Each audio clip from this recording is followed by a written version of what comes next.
Jamil. Jaffer, who's a former chief counsel and senior advisor for the US Senate Foreign Relations Committee. Good morning to you, Jamil. Good morning. So just to kick us off here, President Trump posted on Truth Social that this deal would imminently reopen the Strait of Hormuz, which of course has been the major sticking point in all of this. Do you think this is really on the cards, or is it too good to be true?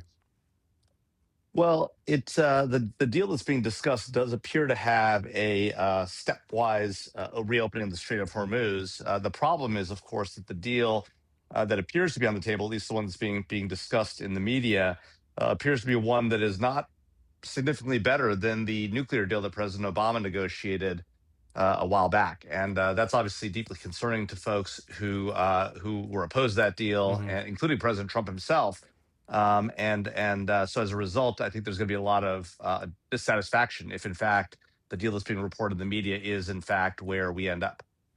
Absolutely. And Trump has hinted at the kind of final aspects and details. I mean, have we got any more detail about what might actually be in this tentative, largely negotiated deal?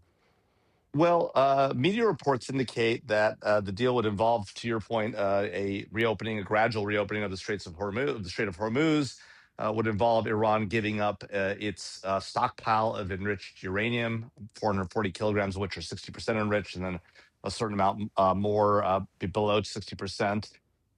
It would involve the U.S. Continuing and Israel continuing the ceasefire, both in Iran, pardon me, and Lebanon.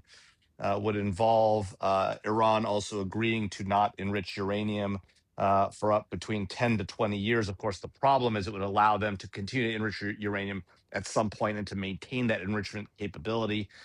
Those are some of the big aspects of the deal. There are other elements that are being publicly reported as well. This is similar, by the way, to reports that we heard about a week or 2 weeks ago Mm-hmm. about a framework deal as well, which the president rejected, the deal that was being negotiated by J.D. Vance in Pakistan. So if, in fact, this is the deal he comes to, it is similar to, worse than maybe the deal even that Vance was negotiating, which he rejected. So it would be unfortunate if that's where the president ended up agreeing to go.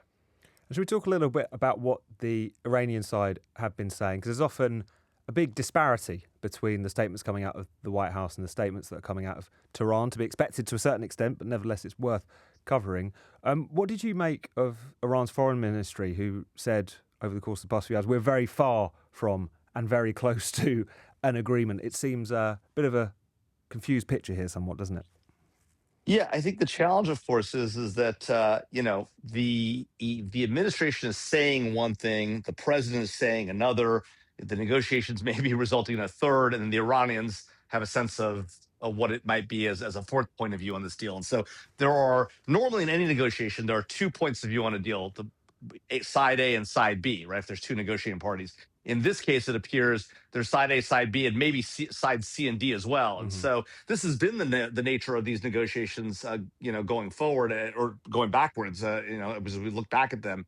And so it's really hard to know whether what's being reported is accurate or real or will hold up, over the next day or the next 24 hours, 48 hours. What is clear is that the president wants to get a deal done. He's repeatedly said that he's prepared to strike Iran, but he's held off each time, Mm-hmm. saying he wants to get to a deal. The Iranians, for their part, have made clear, they're not really ready to do a deal unless it's on their terms, and they're not going to reopen the strait. And without President Trump pressing forward to say he will reopen the strait by force, which he's said a couple of times, sort of taken steps toward and then walked away from, it's hard to see how you get back into a place where the U.S. has significant negotiating leverage without restarting bombing or forcibly reopening the straits. And what has been the domestic political response over the course of the past few days? Obviously, where this war is concerned, the news and the headline topic kind of changes hour by hour, day by day. Trump earlier this week saying that he was, going to strike Iran, then held back when he was advised not to by the Gulf states. Now we're talking about some sort of negotiated deal. But to start with, kind of within his own party, how do you feel many of the Republicans are looking upon Trump and his conduct in relation to this conflict at this point? Yeah, look, I think that if you were to look at the Republican Party, I think what you would see is significant support for the strikes on Iran, both the strike Operation Midnight Hammer against their nuclear facilities and Epic Fury, the strikes against the Iranian regime and its military in order to to bring them to the negotiating table. I think that since then, however, since the war has been paused, the ceasefire, which I think, look, everybody wants this war to end. Everybody wants oil prices to go back to normal, the strait to be reopened. But I think that Republicans, if they see a deal that looks like the one being discussed, that looks a lot like the Iran nuclear deal that President Obama struck, which they all opposed, I think it will be very hard for Donald Trump to gain support in his party. Now, the reality is that there may not be a role for the Senate or the House to play in this. The political pressure may not matter for the Republican Party, and to be fair, a lot of Republicans, keep in mind that Donald Trump has a very strong following in the base, even though these sort of engagements we've engaged in Venezuela, in Iran, potentially in Cuba, are not what the president told his base he'd give them. He does maintain significant political support, and he's demonstrated the ability to turn that political support into wins at the polls, running in primaries against current sitting Republicans and the like, and winning many of them. And so he carries significant political weight in this country and in local elections. And so even though many Republicans may be critical of him, may disagree with him, we've seen Senator Ted Cruz coming out tonight saying that Donald Trump is the only one who could get a good deal out of Iran. And so if this is the deal he's going to make, it's not a good one. He should go back to the table because he can do better. I think a lot of Republicans will have that feeling. We'll see how many of them actually say it. Absolutely. I mean, and touching on what you were saying a little bit earlier about what appears to be in this deal and the extent to which it might resemble the JCPOA, the deal that was struck between the Obama administration and the Islamic Republic, not to completely get rid of their nuclear enrichment capabilities, but supposedly to limit it. Obviously, a deal that was raged against by many Republicans, not least one Donald Trump, because of pretty fair concerns that actually maybe the Islamic Republic weren't letting on the extent to which they're allowing the program to operate. But thinking about when we went into this war, whilst the supposed war aims shifted a little bit or weren't always clearly articulated, two that did seem to be returned to time and again was the question of nuclear enrichment and also the question of degrading Iran's ballistic missile capability and therefore their ability to kind of defend their own nuclear program. So from what you've been saying, we could end up with a nuclear agreement not unlike the one that Donald Trump ripped up in the first place. And also on the ballistic missile front, reports recently that actually that capability has not been degraded to the degree that certainly the administration might have hoped. So, I mean, is there a chance that we could come out of this conflict very much in a similar position to where we began it, only with an Iran and an Islamic Republic and a horrendous theocratic regime, which can at least say that it survived the onslaught intact?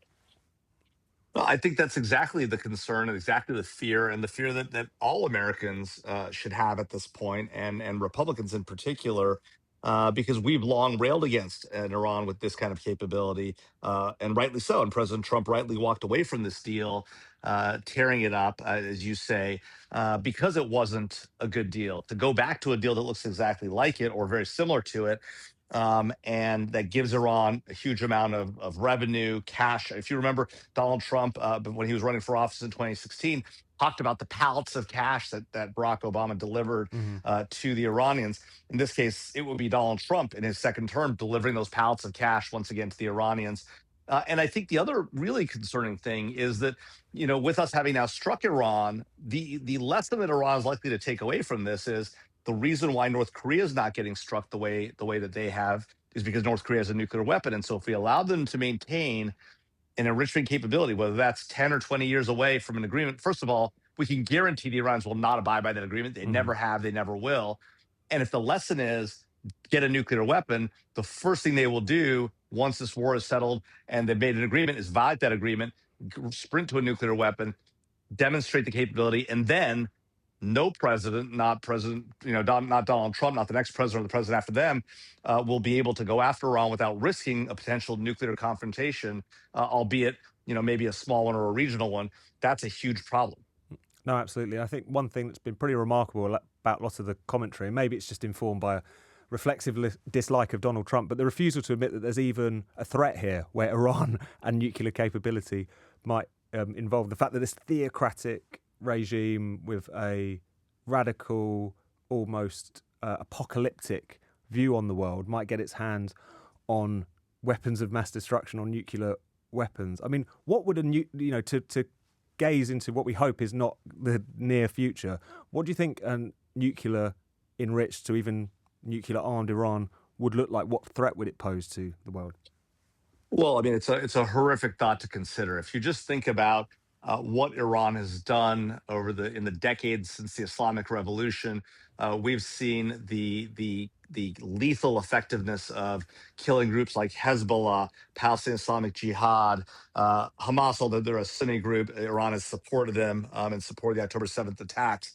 Um, Kateb Hezbollah that killed hundreds of Americans, and Ansar al-Haq that killed hundreds of Americans in Iraq with explosive foreign penetrators.